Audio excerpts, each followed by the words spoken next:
Kyle Delaney here, bringing you the latest edition of my video blog. And in this installment, I'd like to break down and predict the upcoming fight between top contender, or at least top contender at this time in the light heavyweight division, Rashad Evans versus Phil Mr. Wonderful Davis. And this fight's taking place on January 28th on the UFC on Fox card, the second one taking place on the 28th next Saturday. And this is the main event. This fight decides whether, if Rashad Evans is victorious, he does get the title shot against Jon Jones.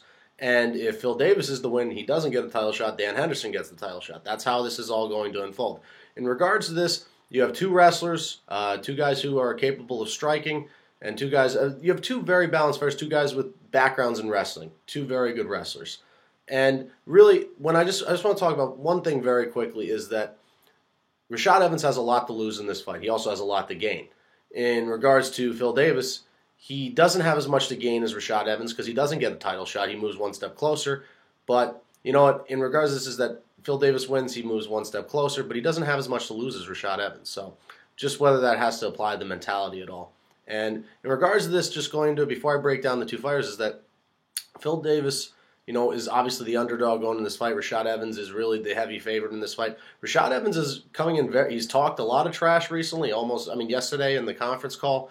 But, Rashad Evans' mentality is I think he's overlooking Phil Davis a little bit too much. He might just come in a little overly confident into this fight. That's just, if we're talking about the mentality of this, I think Rashad Evans is he's overlooking Phil Davis just a little bit, not respecting his skills as much. So that's just what I have for that.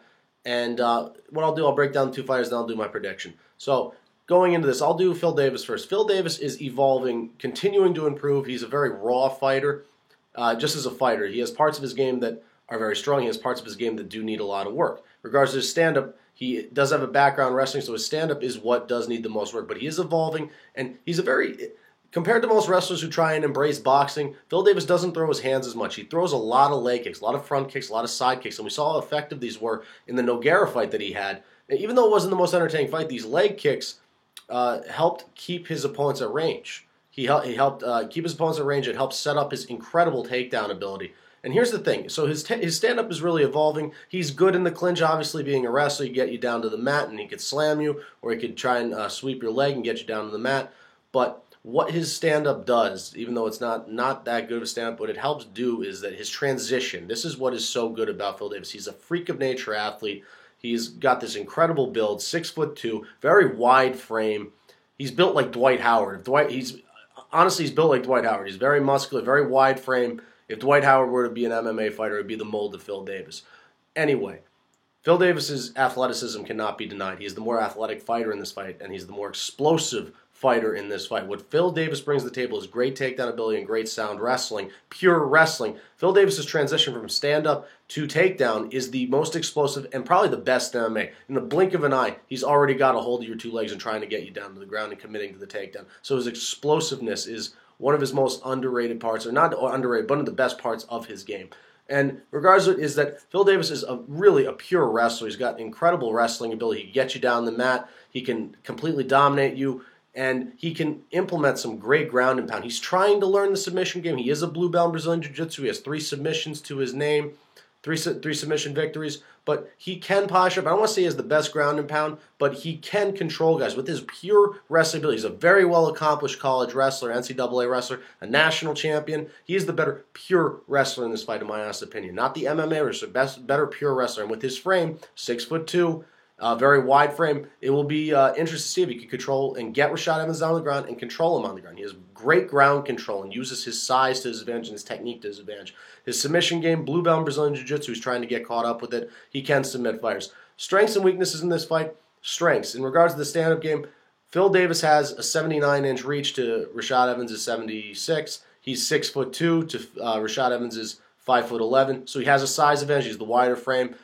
In regards to this, I think he's the better pure wrestler. In regards to weaknesses, I think that Phil Davis has never fought a fighter the caliber of Rashad Evans. I also think that his stand-up is not as refined as Rashad Evans is not as good as Rashad Evans is. And his submission game, he's a blue belt to Rashad Evans' black belt. So that's how it stacks up. Phil Davis has a lot of disadvantages to Rashad Evans' more advantages in this fight. In regards to this, though, is that I think an underrated strength for Phil Davis. He's never been finished before. I know he has not lost yet. He's not been finished. He's not been knocked out. He's not been submitted. I know he's not fought as much as Rashad Evans, but he has not been finished yet. So we'll be interested to see if Rashad Evans can break that streak, the undefeated streak of Phil Davis. So that's why I have for Phil Davis. In regards to Rashad Evans' stand-up is, I want to say it's overlooked, but he has a very good stand-up. He's got very heavy hands. He's got very, I don't want to say technical boxing, but he's got very impressive boxing. He's got quick hands. He does not have the speed advantage in striking in this fight, in my honest opinion, but he has great footwork. Rashad Evans uses his feet very well. He uses his body very well. He dodges, he weaves. He's got very impressive movement, and he almost has you looking at everything, and then he catches you off guard with his hands. He has you looking at his feet, and he catches you off guard with his hands. He's very flashy. Obviously, we know he showboats, and he's been told about this before when he was on The Ultimate Fighter. He's been told it before in multiple fights. He likes to showboat, but he also does use his speed and his dancing and his footwork to his advantage. It helps almost disguise his stand-up and his hands. But in regards to this is that Rashad Evans does pack a lot of power in his punches. He does throw pretty good combinations. He can work the body if he needs to. And he does throw his knees. He's very capable in the clinch of doing some dirty boxing. And he has the better stand-up in this fight. He does have a reach disadvantage in this fight, but his footwork and is able to pop in and out of the pocket will help, I don't want to say cancel out Phil Davis's reach, but it will help him in this fight. So, and that's why I was for his stand-up. In regards to his wrestling, he is a better MMA wrestler, but he is not the better pure wrestler, if that makes sense. Is that Phil Davis is a great pure wrestler. He has the better college record, and there is a difference between wrestling, college wrestling, and MMA wrestling. Rashad Evans is the better MMA wrestler, but interesting to see is that he has never fought a wrestler the caliber of Phil Davis. He has fought the Tito Ortizes. He has fought the Michael Bispings. He's fought guys that can wrestle, but he has not fought a wrestler the caliber of Phil Davis. And it'll be interesting to see. We'll see where Rashad Evans' wrestling is. We know his wrestling is good. He can fall back on it. He's a very effective wrestler. He has some of the best takedowns in the light heavyweight division, if not of all MMA. When he commits forward to it and he gets a hold of you, you're going to go down to the ground. He has great ground control. But we will see where Rashad Evans' wrestling is at.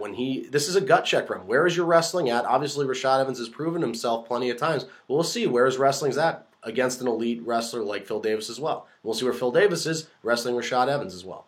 So Rashad Evans has great wrestling. He can control you on the ground. He has a black belt in Brazilian Jiu-Jitsu. He has the advantage in submissions.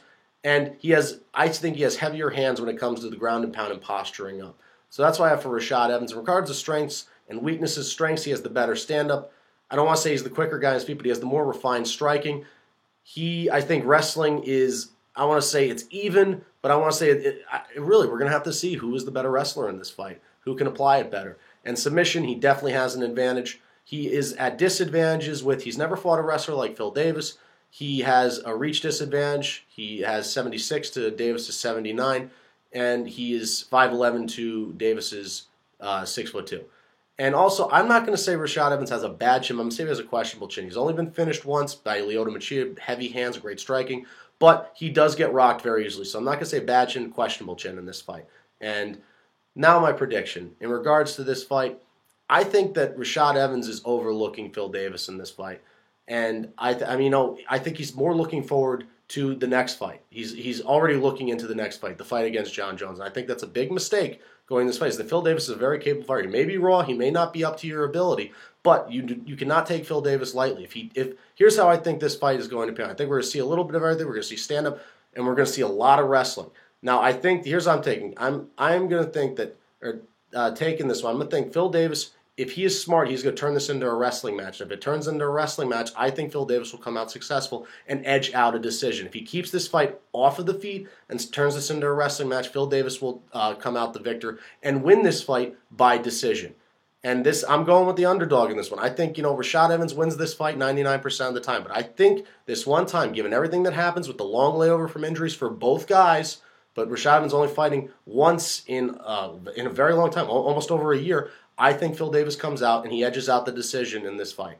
And then Dan Henderson gets the title shot against Jon Jones. That's just my take on this. It's not discrediting Rashad Evans, but just given everything, I think Phil Davis gets the decision. I think Phil Davis will out-wrestle Rashad Evans and get the decision. So Phil Davis defeats Rashad Evans by decision January 28th, the UFC on Fox card. And that's what I have for this one. This is Kyle Delaney signing off. I'm out of here.